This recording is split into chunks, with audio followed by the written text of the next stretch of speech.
Bonjour tout le monde. Je voudrais vous parler aujourd'hui de l'honnêteté dans la pratique du yoga. Je trouve qu'il est rare de rencontrer quelqu'un aujourd'hui en Occident qui est honnête dans sa pratique. Donc, qu'est-ce que je veux dire par honnête dans sa pratique? Dans la pratique du yoga aujourd'hui en Occident, et je dis en Occident parce que je vis en Occident et je ne suis pas très au courant de ce qui se passe ailleurs. Mais on voit beaucoup de gens qui viennent à une pratique du yoga pour les raisons qui pourraient satisfaire leur ego. Donc une sorte de performance dans la pratique. Il y a aussi des gens qui viennent dans la pratique parce que quelqu'un leur a dit de venir, c'est une bonne idée. Ça peut soulager certaines choses, ça peut guérir certaines choses, aider avec le stress, avec la santé, avec un état psychologique par exemple. Et ils viennent cherchant des réponses ou des solutions. Dans ces deux cas, il y a une recherche de résultats. Si c'est une performance ou si c'est la recherche d'une solution à un problème. Mais la recherche d'un résultat dans le yoga n'est pas une pratique honnête, avec intégrité. Donc pourquoi? Une pratique du yoga se fait dans l'instant présent. Et dans l'instant présent, il se passe énormément de choses. Quand on est dans une pratique honnête, on est intéressé uniquement par ce qui se passe dans le corps physique, le corps énergétique, le corps mental, émotionnel et le corps de réflexion, de conscience. Ça, c'est la chose qui nous intéresse. Il n'est pas intéressant de faire une posture, de pouvoir faire une posture. Il est uniquement intéressant d'aller vers la posture, d'aller dans la direction de posture et commencer à observer l'effet que ça nous fait. Qu'est-ce qui se passe en nous en allant vers une certaine posture? Quand on est honnête dans une pratique du yoga, il n'y a pas de jugement positif ni négatif sur notre pratique. Ça n'existe pas. On ne peut pas être fier de pouvoir faire une posture. On ne peut pas dire « je suis nul » parce que je ne peux pas faire une posture. Une pratique du yoga se sert à une pratique physique pour pouvoir cultiver le caractère personnel intérieur, le genre de personne qui pratique. Le physique, c'est juste, les postures, c'est juste le déclencheur ou le champ d'expérience pour pouvoir cultiver la personne qu'on est. Donc, pour aller vers une posture sans jugement, il faut avoir un non-attachement, un, au résultat, et deux, à nous-mêmes. Donc, ma performance dans mon yoga ou dans d'autres choses que je fais dans ma vie, ma performance n'a rien à voir avec ma décision de faire cette chose. Si je vais pratiquer le yoga, ce n'est pas pour pouvoir faire le yoga, pour pouvoir faire des postures. Et ma capacité à les faire ou pas n'a rien à voir avec la décision de ma part de faire yoga ou pas. J'aime chanter. Je ne suis pas une super chanteuse. Mais ma performance dans le chant ne décide pas si je vais chanter ou pas. Ce qui est intéressant, c'est moi qui cultive cette capacité de chanter petit à petit. J'aime jouer du piano. Je ne suis pas super forte en piano, mais j'aime. Et je sais que dans la pratique du piano, de faire les gammes, des choses de base, je cultive la personne que je suis. Je vais vers l'effort, vers la discipline, vers l'endurance. Et même si on arrive à un résultat, si on arrive à faire une posture,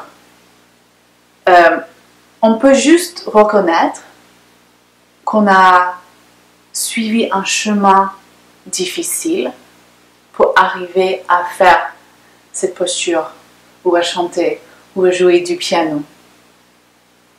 Mais il faut éviter de se sentir fier, de se sentir satisfait au niveau de notre ego, de se sentir meilleur que les autres ou pas.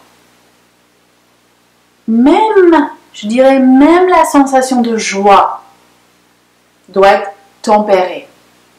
Parce que, c'est cliché de le dire, mais ce qui est intéressant, c'est le chemin. Où se trouve la satisfaction? C'est sur le chemin, dans l'effort, allant vers des choses qui nous sont difficiles, Il est inutile de faire des choses perpétuellement qu'on fait bien. Parce qu'on reste complètement dans une zone de confort. Il n'y a pas d'évolution. Il est absolument utile d'aller vers des choses qui nous sont difficiles. C'est là où se trouve l'évolution, où se trouve le dépassement de soi, où on peut cultiver le personnage avec intégrité, honnêteté, parce qu'on regarde des choses en face, avec courage, avec détermination, mais pas un résultat, mais vraiment dans le moment présent. Donc je vous encourage dans votre pratique, d'aller vers les choses qui vous sont difficiles. Et de les pratiquer avec non-attachement. C'est-à-dire qu'il n'y a pas de frustration. Si vous sentez de la frustration, vous pouvez être sûr que votre ego joue dans l'expérience. Avec le non-attachement, il n'y a pas de frustration. Il y a uniquement observation des obstacles, des blocages, les difficultés. Il y a beaucoup d'informations dans les résistances, dans les obstacles. Donc, allez chercher cette information qui vous informe sur vous-même et sur votre chemin et sur la direction. Alors, l'honnêteté dans la pratique du yoga se trouve dans le mouvement vers des choses qui sont difficiles, avec le non-attachement et avec la discipline de faire les choses bien. Et quand je dis de faire les choses bien, le bien n'est pas dans nos performances. Mais le bien, c'est de ne pas tricher, de ne pas laisser l'ego vous pousser à faire des choses en sortant de votre alignement, aller trop loin ou ne pas aller assez loin. Faire des choses bien, c'est travailler bien avec de l'intensité, avec de l'intention. Restant dans votre alignement, restant dans votre centre, acceptant vos limitations et acceptant là où vous pouvez aller un peu plus loin, mais sans sortir de votre centre. Alors, je vous invite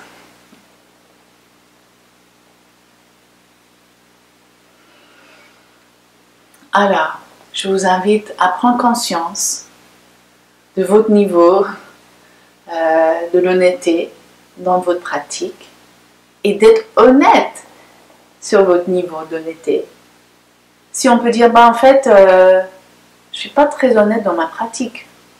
Ok, il y a de l'information dedans. Ce n'est pas un moment de jugement. Déjà, il y a zéro jugement, il y a zéro moment pour jugement. Il n'y a pas de place pour jugement dans la vie.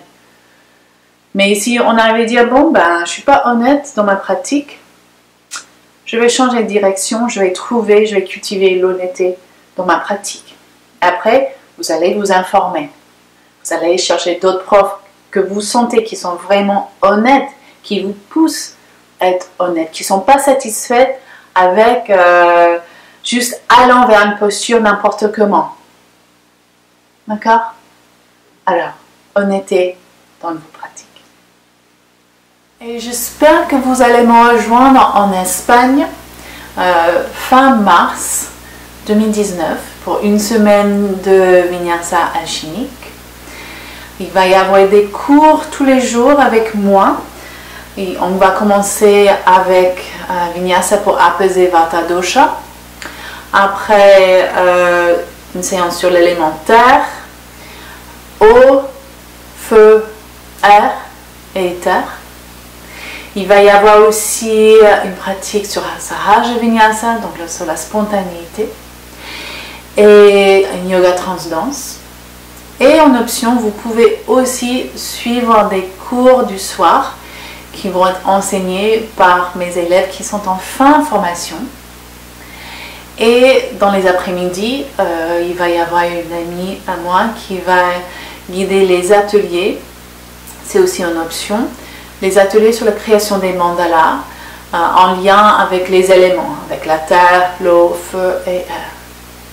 Donc si vous êtes intéressé, cliquez sur le lien et vous allez voir toutes les informations sur la retraite en Espagne fin mars 2019.